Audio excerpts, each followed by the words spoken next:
안녕하세요. 삶의 깊이를 더하는 이야기 채널입니다. 오늘 여러분과 함께 나눌 이야기는 세월의 아픔을 간직한 두 영혼이 우연히 만나 서로의 상처를 보듬고 황혼의 길목에서 아름다운 사랑을 피워내는 이야기입니다.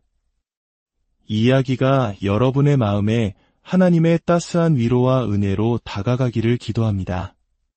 잠시 시간을 내어 구독과 좋아요를 눌러주시면 저희가 더 많은 분들께 선한 영향력을 전하는 데 큰 힘이 됩니다.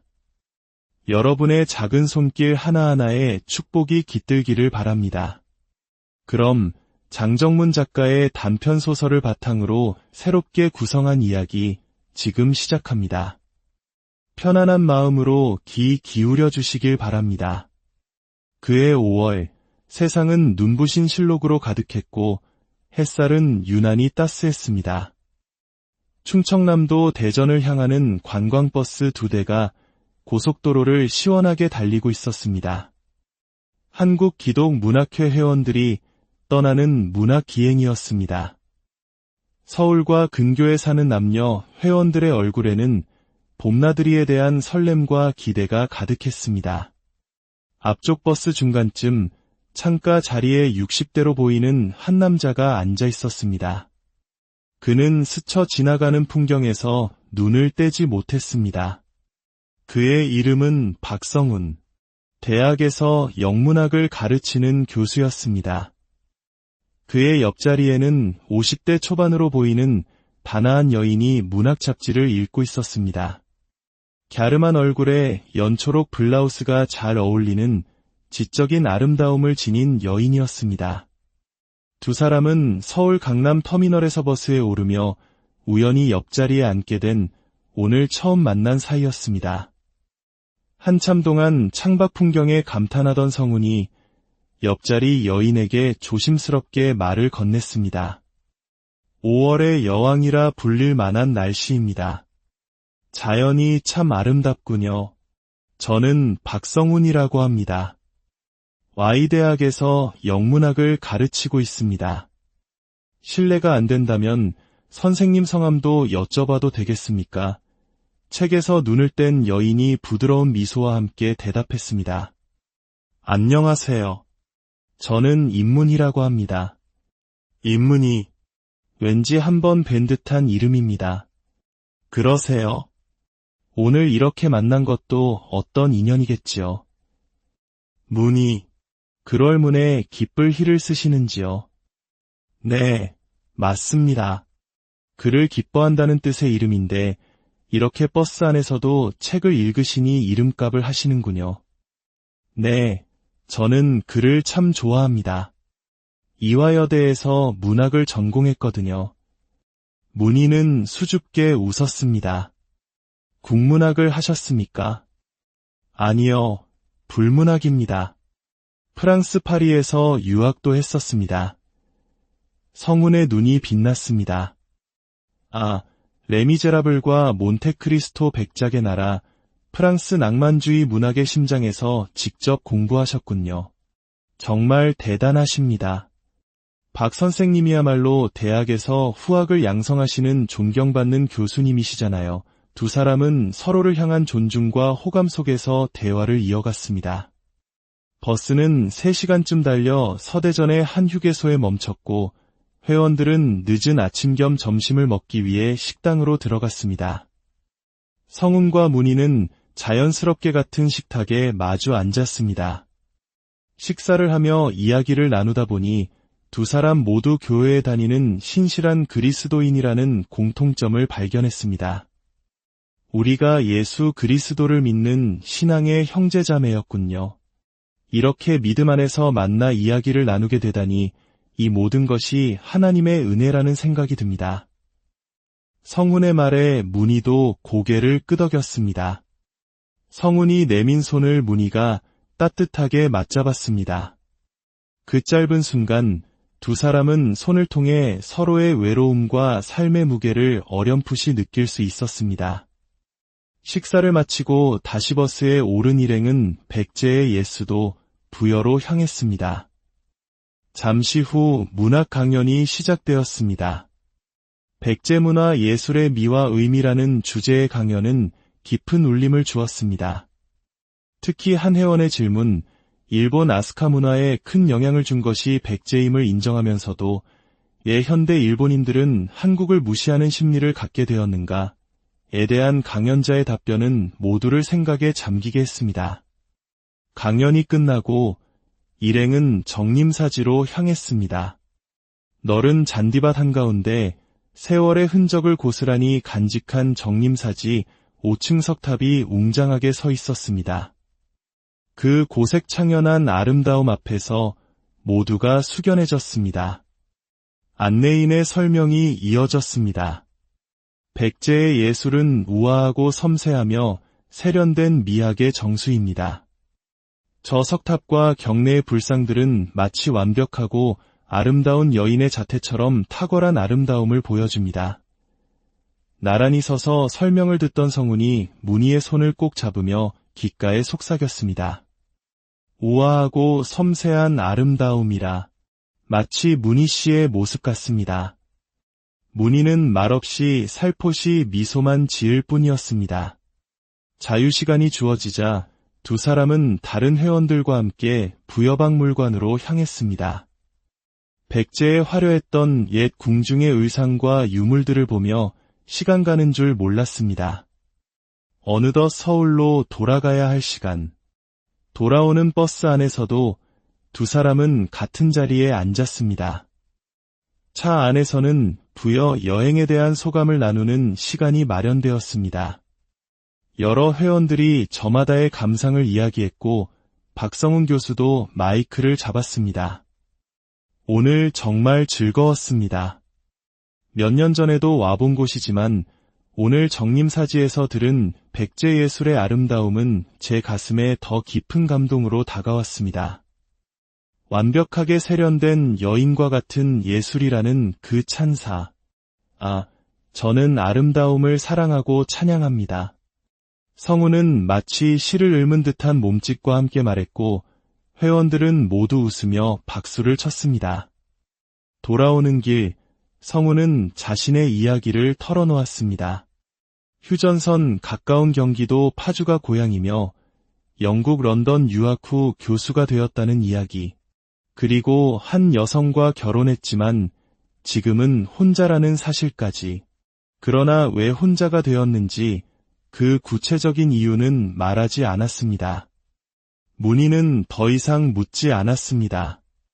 성우는 문희의 이야기도 궁금했지만 그녀는 조용히 고개를 숙인 채 침묵했습니다.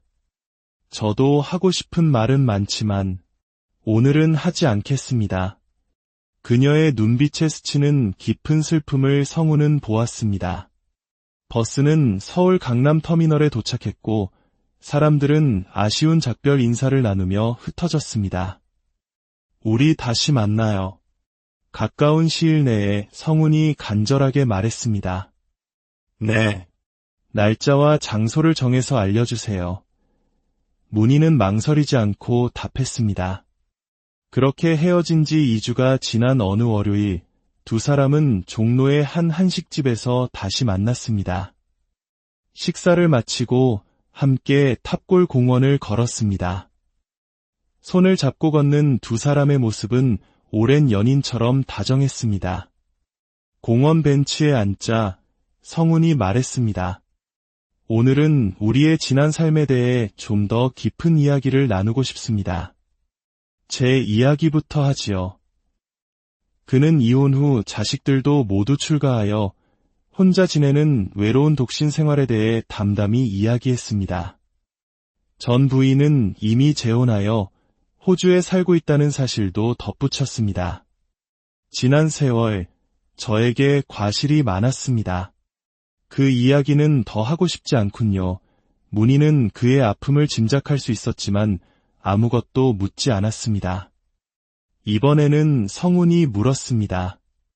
문희 씨는 어떤 삶을 살아오셨는지요? 조금은 우울한 이야기인데 괜찮으시겠어요? 문희는 잠시 생각에 잠기더니 천천히 자신의 과거를 꺼내놓았습니다. 그녀는 무척이나 외로운 삶을 살아온 여인이었습니다. 대학 교수였던 남편은 몇 년 전 병으로 세상을 떠났고 지금은 미혼인 딸과 함께 살고 있었습니다. 그녀의 진짜 비극은 어린 시절에 시작되었습니다. 저는 일제강점기 서울의 명망 있는 학자 집안에서 태어났습니다. 하지만 1950년 우리 민족 모두에게 씻을 수 없는 상처를 남긴 6.25 전쟁이 터지면서 제 삶은 송두리째 바뀌었습니다.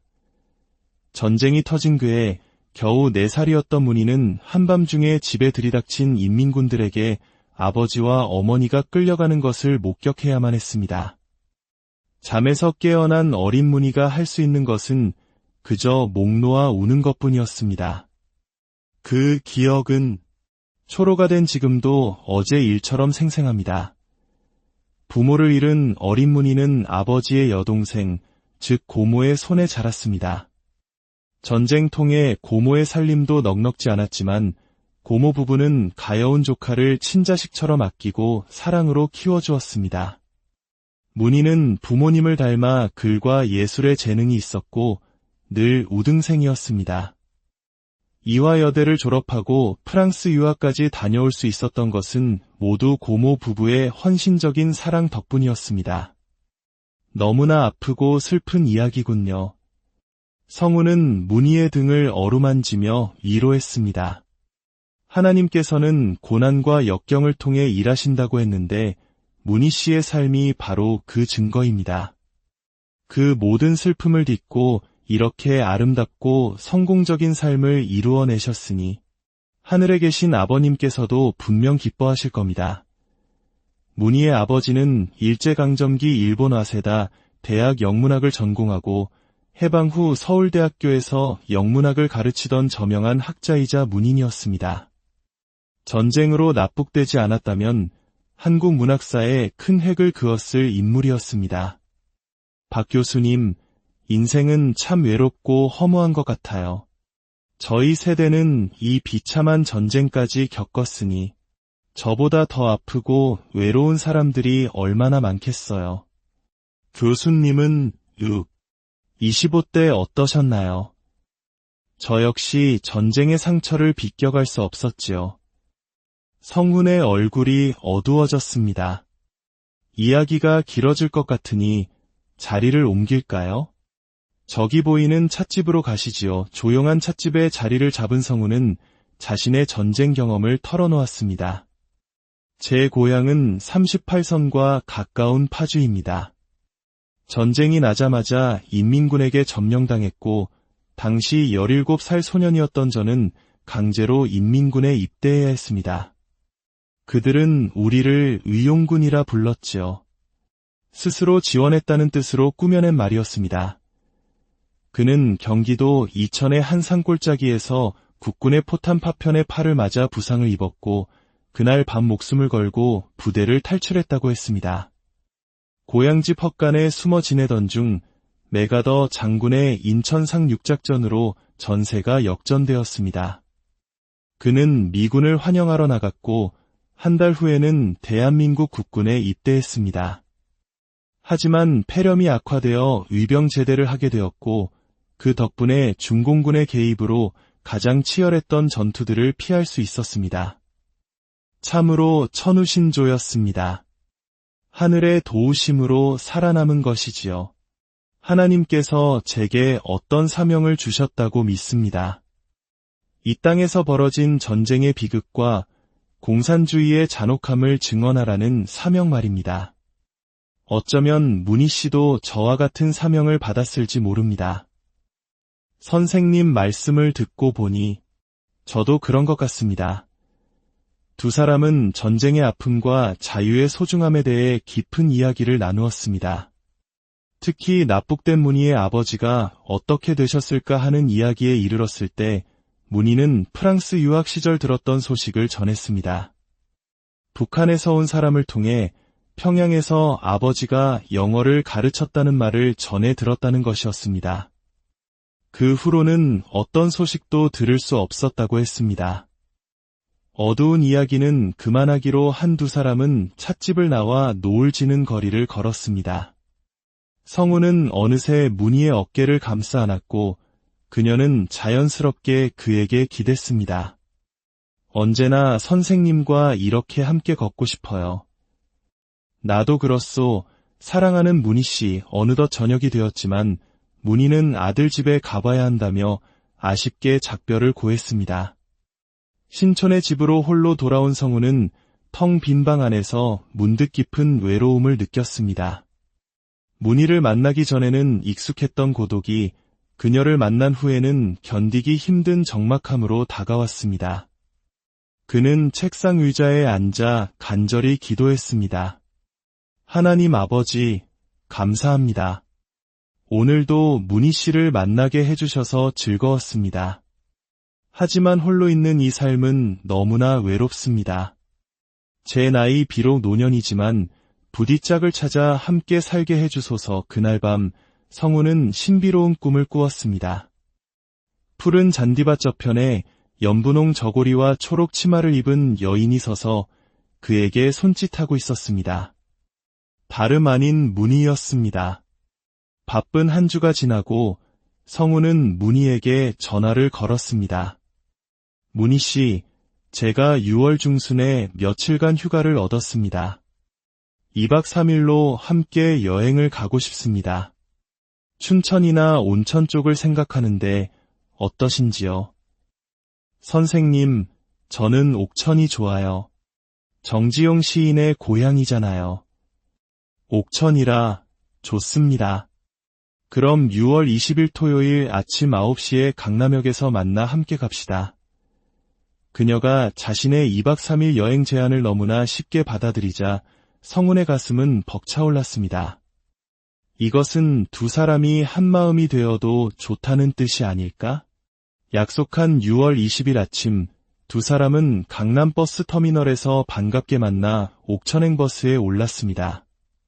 문희의 눈빛은 이전과 확실히 달라져 있었습니다. 더 깊고 더 따뜻한 신뢰가 담겨 있었습니다. 성우는 그녀의 이마와 볼에 입을 맞추었고 문희는 수줍게 그것을 받아들였습니다. 성우는 처음으로 그녀를 당신이라고 불렀습니다. 모니야, 앞으로 난 님을 가끔 당신이라고 부를 거야. 사랑하는 님이라고도 부르고. 문희는 그저 듣기만 할 뿐이었지만 그녀의 얼굴에는 행복한 미소가 번졌습니다. 버스가 옥천에 가까워질수록 창밖 풍경은 한 폭의 그림처럼 아름다웠습니다. 두 사람은 옥천에 도착하자마자 조용한 호텔의 여장을 풀었습니다. 침대가 2개 놓인 방. 성운이 짓궂게 말했습니다. 오늘 밤 이 방에서 아주 특별한 시를 한 편 지을 겁니다. 무슨 뜻인가요? 사랑의 열정이 넘치는 시. 내가 가장 사랑하는 님에게 바치는 시지요. 저녁 식사를 하고 호텔 주변의 맑은 시냇가를 거닐었습니다. 성우는 문희를 품에 안고 그녀의 목과 뺨에 키스했습니다. 호텔 방으로 돌아온 두 사람 사이에는 더 이상 어떤 망설임도 없었습니다. 성운이 말했습니다. 우리에게 침대가 둘이나 필요 없잖아. 하나면 돼. 그는 문희를 자신의 침대로 이끌었습니다. 그날 밤 두 사람은 하나가 되었습니다. 60대 남성의 힘을 의심했던 문희의 불안은 눈 녹듯 사라졌습니다. 두 사람의 몸은 뜨거운 대화를 나누었고 오랜 세월 묵혀두었던 외로움과 슬픔은 환희 속으로 녹아내렸습니다. 깊은 밤 창밖 하늘에서는 별들이 속삭이는 듯했습니다. 그리고 저 높은 하늘 너머 보이지 않는 천국에서 신비로운 음성이 들려오는 듯했습니다. 이제 너희의 아프고 슬픈 과거는 모두 지워도 된단다. 이 땅의 전쟁과 비극의 역사는 끝났다. 임문희와 박성우는 자리에서 일어나 함께 앉아 하늘을 우러러보며 감사의 기도를 올렸습니다. 두 사람의 얼굴 위로 평화로운 달빛이 고요히 쏟아져 내리고 있었습니다. 오늘 이야기는 여기까지입니다. 전쟁의 폐허 속에서도 희망을 잃지 않고 살아온 두 사람의 삶을 통해 우리는 진정한 사랑과 이로의 의미를 다시 한번 생각하게 됩니다. 이들의 이야기처럼 여러분의 삶에도 하나님의 놀라운 계획과 인도하심이 함께하기를 소망합니다. 들어주셔서 감사합니다. 평안한 밤